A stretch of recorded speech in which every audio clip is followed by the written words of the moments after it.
Je voudrais faire 3 remarques. La première, pour me porter essentiellement sur la question ou l'annonce de proposition, pardon, de ce conseil. J'avoue que l'idée ne me convainc pas du tout. Je vais essayer d'expliquer pourquoi. Nous sommes d'accord sur un préalable qui est que ce sujet de la transposition est un sujet absolument majeur. Que plus personne aujourd'hui n'en conteste l'impact négatif sur nos entreprises, nos territoires, vous parlez des collectivités tout à l'heure, etc., etc.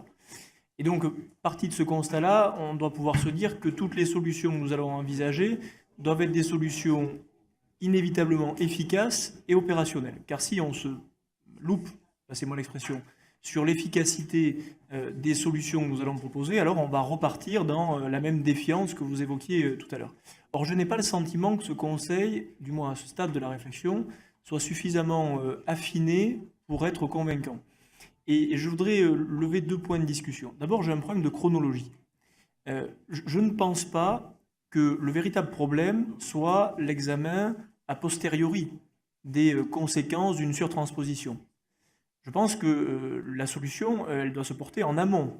Et qu'il faut que nous puissions travailler en amont des dispositions réglementaires ou des dispositions législatives et ne pas avoir à éventuellement les évaluer ou les corriger après. Pour 2 raisons. D'abord parce que c'est trop tard après, et qu'ensuite ce Conseil-là, qui n'est pas le Parlement, en l'espèce, n'aura qu'une faculté extrêmement limitée à corriger les erreurs, puisqu'il n'aura pas le pouvoir ni réglementaire en totalité, ni législatif en intégralité, pour corriger des erreurs qu'il aurait simplement évaluées. Donc je pense qu'à la fois pour des questions d'efficacité opérationnelle et pour des questions d'intelligence de chronologie, il faut que cette étude-là, elle se fasse en amont, avant la maladie, et pas simplement un traitement thérapeutique qui viendrait après. Ça, c'est la première remarque. La deuxième remarque, c'est qui contrôle. Et là, pardon, mais le flou qu'il y a, même si j'entends que c'est une première base de réflexion, me trouble un peu. Je n'ai pas compris qui siégeait dans ce conseil. Il y a quelques pistes, mais enfin, c'est pas suffisamment précis. Et ça l'est d'autant moins que, je le redis, tout le monde ne peut pas contrôler. Et qu'en l'espèce, il s'agit ou de dispositions réglementaires ou de dispositions législatives. Et je pense, pour rejoindre notre collègue Untermaier de son intervention il y a quelques instants, que seul le Parlement a cette légitimité, qui n'est pas anodine, pour effectuer ce contrôle-là. Que le Parlement aille chercher des compétences extérieures, des avis extérieurs, des regards extérieurs, évidemment, mais c'est plutôt ce que nous cherchons à faire quotidiennement. Mais en tout état de cause, je suis assez sceptique et même plutôt inquiet d'imaginer un conseil extérieur qui viendrait une nouvelle fois troubler le jeu des responsabilités et des compétences. Et là, je vais insister un instant sur ce point-là. Moi, il me semble qu'il faut être attentif à tout, et notamment sur ces sujets-là.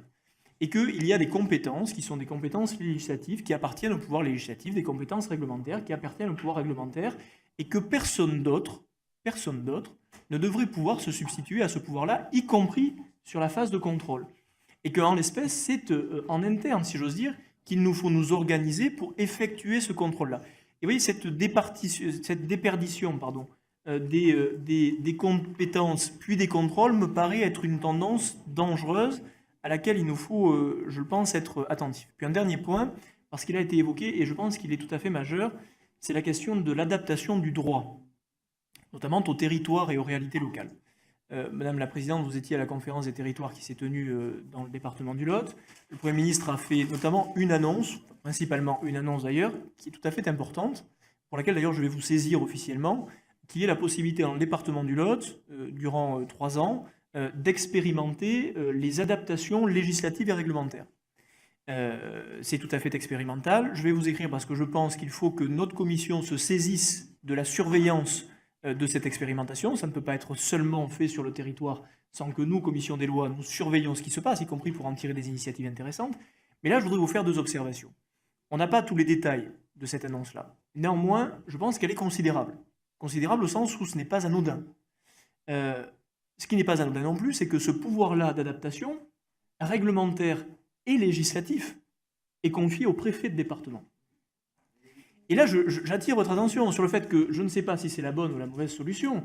Tout ce que je sais, c'est que j'ai un léger problème à voir un biais s'installer, et même si j'ai toute confiance en mon préfet de département, l'idée même qu'il puisse adapter une disposition législative me pose un léger problème de répartition et de séparation des pouvoirs. Et je peux vous paraître peut-être un peu minutieux sur ces questions, mais c'est un mouvement celui de l'adaptation réglementaire, qui semble s'installer dans nos esprits, qui n'est pas un petit mouvement, c'est un mouvement considérable, qui, si nous n'en prenons pas garde, peut déstabiliser des édifices, à mon sens, majeurs. Donc, je ne suis pas opposé à cela, mais simplement vigilant. Et donc je voulais simplement au passage indiquer que le sujet ne doit pas être traité avec une grande légèreté et qu'il faut que nous nous en saisissions de manière tout à fait précise.